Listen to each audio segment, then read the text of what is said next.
नमस्कार दोस्तों। आज हम बात करने वाले हैं कि हमारे जीवन में कुछ चीज़ें ऐसी होती है जिन पर हमारा काबू नहीं होता, या फिर हमें लगता है कि वो वैसी हो जाए, या फिर हम अपने बिजनेस में भी कभी कभी कुछ ऐसे इन्वेस्ट कर देते हैं, या फिर कुछ ऐसा हम प्लान बनाते हैं जिसके बारे में हमें कुछ भी पता नहीं होता। यहाँ पर लेखक जी एक इंसान की कहानी बताते हैं कि जो अलग अलग शेयर्स में अपने पैसे इन्वेस्ट करता था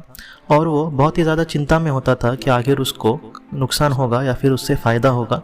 उसको हमेशा ही सभी लोगों की तरह यही लगता था कि उसको बहुत ही अच्छा फ़ायदा उससे पहुँचे। इस वजह से लेखक जी ने उसको ये कहा था कि जब वो रात को सोता है तो वो कहीं ना कहीं सोते समय ही अपनी आंखें बंद कर ले और वो कहीं ना कहीं इमेजिन कर ले कि वो जिस शेयर में इन्वेस्ट कर रहा है वहाँ पर उसको उस शेयर्स के बहुत ही अच्छे दाम मिलेंगे। मतलब कहीं ना कहीं वो शेयर्स की जो कीमत है वो धीरे धीरे बढ़ेगी और इसको बहुत ही ज़्यादा मुनाफा होगा। तो इस तरीके से वो जो इंसान था वो इस तरीके से मतलब प्रयास करने लगा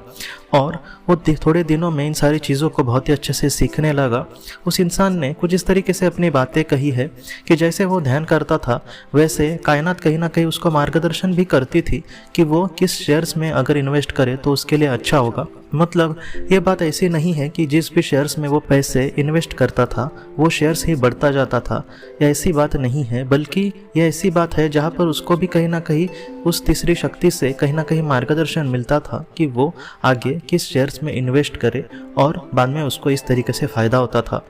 किसी भी चीज़ में दोस्तों माइनस पॉइंट और प्लस पॉइंट होते ही है, लेकिन ये जो कहानी है वो सिर्फ शेयर्स के बारे में मुझे नहीं लगती। मुझे ये लगता है कि हमारे जीवन में हम जो भी चाहते हैं या फिर हमारे जो भी सपने हैं, अगर हमारे मन में हम इस तरीके से प्रयास करते हैं कि मैं भी कुछ इस तरीके से आगे बढ़ूंगा या फिर मुझे ये करना है, तो हो सकता है कि वो तीसरी जो शक्ति है वो हमें बहुत ही अच्छे से मार्गदर्शन कर सकती है। जैसे हमारे जीवन में हमें एक अच्छी नौकरी चाहिए, किसी की अगर शादी नहीं हो रही थी वो उसको कोई अच्छा हमसफ़र मिलना चाहिए, तो ऐसे आप ज़रूर कोशिश कर सकते हैं और उस तीसरी शक्ति से भी आप कहीं ना कहीं प्रेरणा ले सकते हैं कि आपको आगे आखिर क्या करना है। ऐसे वक्त में आप सोते समय या फिर एकांत समय इस तरीके से सोच सकते हैं कि कहीं ना कहीं आपके जीवन की जो भी सपने हैं या फिर ऐसी जो चीज़ें हैं जिस पर आप पर मतलब कहीं ना कहीं नियंत्रण नहीं है, लेकिन वो चीज़ें उस नियति के मतलब कहीं ना कहीं पक्ष में अगर होगी तो वो हमें उचित मार्गदर्शन करे और हमें योग्य राह पर लेकर जाए। तो इस तरीके से क्या पता कब किसकी किस्मत बदल जाए और हमारे जीवन के जो भी सपने हैं